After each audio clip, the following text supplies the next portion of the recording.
कार्यक्रम का यहाँ पे अभी शुरुआत हो गया इनफैक्ट। एक तो अपना दोनीपोलो एयरपोर्ट यहाँ उसका रास्ता जो है 4 लेनिंग रास्ता मेन हाईवे से लेके एयरपोर्ट का उसका उद्घाटन हम लोग ने कर दिया।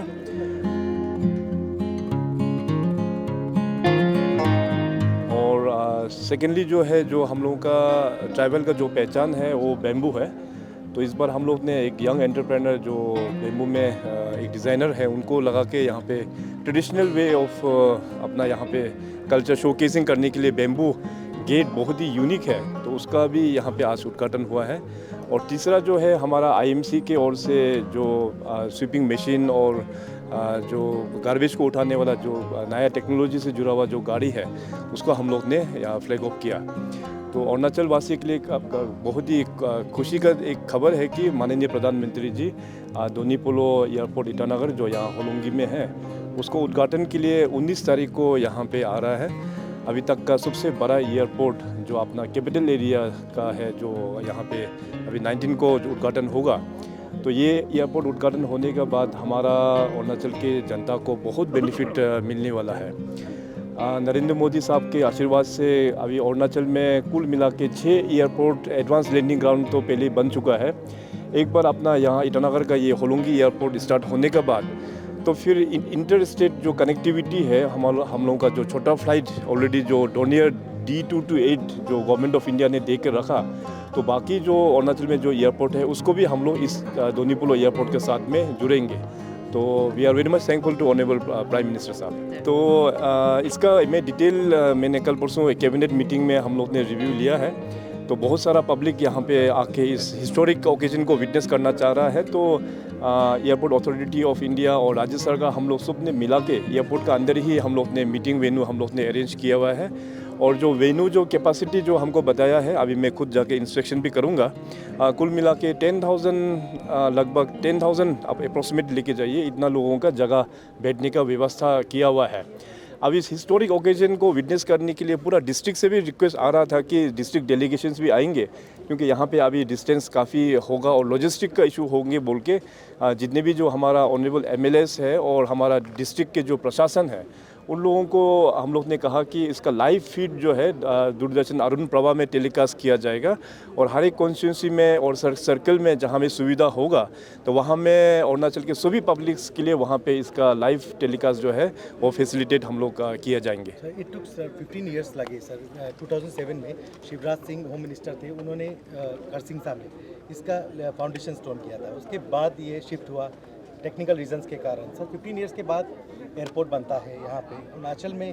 चाइना ये अलग अलग इंफ्रास्ट्रक्चर में इतना टाइम लगता है सर, ये इसके लिए आप क्या करेंगे? देखिए इसमें अभी 2 पार्ट में आपका जवाब हम देंगे। एक तो हो गया नो डाउट, पहले आपने जैसे कहा अराउंड 15 इयर्स बैक भी इसका एक फाउंडेशन करसिंगसा एरिया में इसका हुआ था बोल के बताया था, मगर अनफॉर्चुनेटली इसका बाद में कुछ एक्टिविटी नहीं हुआ। जब मैं राज्य का मुख्यमंत्री बना 2016 में, तो मेरा हमेशा प्रायोरिटी था कि एयर कनेक्टिविटी और जितने भी जो कनेक्टिविटी इश्यूज है, चाहे रोड हो, रेलवे हो, व्हाटएवर कनेक्टिविटी, उसको हम लोग पुश करना चाहिए। मेरा डे 1 से ही ये कोशिश था।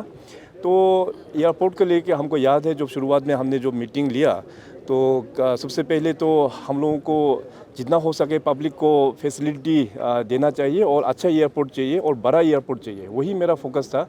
तो टेक्निकल टीम को मैंने 2 बार विज़िट करने के लिए रिक्वेस्ट किया भारत सरकार का जो एयरपोर्ट अथॉरिटी ये सिविल एविएशन डिपार्टमेंट से। तो 2 बार आके पूरा सर्वे किया, करसिंगसा का भी सर्वे किया और साथ साथ होलोंगी का भी सर्वे किया। तो दोनों बाद में जाके रिपोर्ट मिला कि दोनों फिजिबल है, मगर फ़र्क ये है कि करसिंगसा में अगर बनाते हैं तो वहाँ पे हिल एरिया है, तो लैंड एक्सकेवेशन में काफ़ी कॉस्ट इन्वॉल्व हो जाएगा। और एयरपोर्ट बनने के बाद वो बड़ा एयरक्राफ्ट जैसे बोइंग एयरक्राफ्ट हो गया और बड़ा जो पैसेंजर जो एयरक्राफ्ट होते हैं उसके लिए फिजिबल नहीं है। तो फिर मैं सोचा कि जो बना ही रहा है तो हम लोगों को स्टेट का लोगों को बेनिफिट के लिए बनाना चाहिए।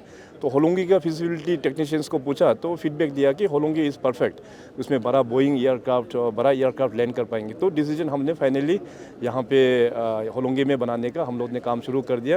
ये होलोंगी का जो फाउंडेशन स्टोन है आप सबको पता है, माननीय प्रधानमंत्री जी 2019 में जब यहाँ स्टेट में आया तो उन्होंने फाउंडेशन स्टोन ले किया।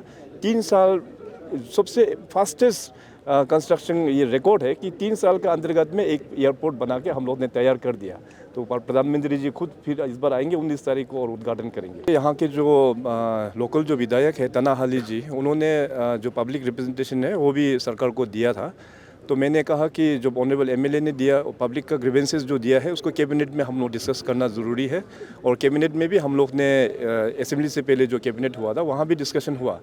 तो सबका व्यू वही था कि राजधानी में जहाँ भी एयरपोर्ट होते हैं राजधानी के नाम से जाना जाता है। जैसे फॉर एग्जांपल दिल्ली में भी एयरपोर्ट है तो उसको दिल्ली एयरपोर्ट से जाना जाता है। दिल्ली के एक्चुअली जो एयरपोर्ट जहाँ लोकेटेड है that's called Palam Vihar, Palam area बोलते हैं। तो पालम एयरपोर्ट बोल के तो जानते नहीं, लेकिन वो दिल्ली एयरपोर्ट के नाम से जानता है जहाँ जहाँ कैपिटल एरिया होता है। तो उसको फिर बाद में असेंबली में भी हम लोग ने डिस्कशन किया। डिस्कशन करके सभी लोगों का, लॉ मेकर्स लोगों का व्यू था कि जो ईटानगर में अपना ईटानगर कॉम्प्लेक्स कैपिटल एरिया में जो एयरपोर्ट आता है तो ईटानगर का नाम से जुड़ना चाहिए। And I hope this matter is already resolve. यहाँ के जो एमएलए साहब है उन्होंने भी कहा कि लोकल से बात करके ये मैटर इज़ रिजॉल्व ना। इसमें देखिए अभी सबसे पहले तो अभी एयरपोर्ट उद्घाटन होने के बाद में अभी जो कंफर्मेशन जो एयरलाइंस ने दिया है, एक हो गया इंडिगो एयरलाइंस, वो फ्लाई करेंगे यहाँ से होलोंगी से कलकत्ता। इसके बाद दूसरा जो कंफर्मेशन जो अभी दिया है वो है फ्लाईबिग एयरलाइंस, यहाँ से गुवाहाटी वो लोग उड़ेंगे। तो आने वाला दिनों में और भी एयरलाइंस है उनके साथ में बातचीत करके हम लोग चाहते हैं कि होलोंगी एयरपोर्ट से ईटानगर से डायरेक्टली हम लोग वाया गुवाहाटी होते हुए या कहीं भी हो दिल्ली होना ज़रूरी है, ये कोशिश करेंगे। और आने वाला दिनों में हमें पूरा यकीन है दिल्ली भी कनेक्ट हो जाएगा। और जहाँ तक ये 4 लेन का जो ईटानगर नाहरलगुन से जो 4 लेन आता है, इस बार का बारिश से काफ़ी डैमेज हो चुका है। मैंने ऑलरेडी हाईवे डिवीज़न को बोल दिया कि जहाँ जहाँ अभी रोड लैंडस्लाइड्स के कारण से जहाँ पे छोटा हो गया है उसको जल्द से जल्द ठीक करना है। टेंडर भी ऑलरेडी हो चुका है, अभी काम बहुत जल्दी स्टार्ट हो जाएंगे। मैं सबसे पहले तो हमारा लोकल आर्किटेक्ट को कॉम्प्लीमेंट देना चाहेंगे कि उन्होंने बहुत अच्छा डिज़ाइन किया है। और ये गेट जो शोकेस कर रहा है हमारा हॉर्नबिल का, जो हमारा राज्य का स्टेट बर्ड है। और वैसे भी जैसे मैंने शुरुआत में कहा कि बेम्बू और ट्राइबल हम लोग एक ही साथ बैठते हैं। बेम्बू के बिना ट्राइबल एक्सिस हो नहीं पाता है। तो bamboo is an source of income and source of inspiration for the tribals. तो आने वाला दिनों में अरुणाचल और पूरे नॉर्थ ईस्ट में बेम्बू का बहुत अच्छा एक हब भी बनने वाला है। अलग अलग राज्य बेम्बू को लेके और भी प्रमोट कर रहा है। तो definitely with technology and with innovations bamboo in coming days will be a game changer in our state.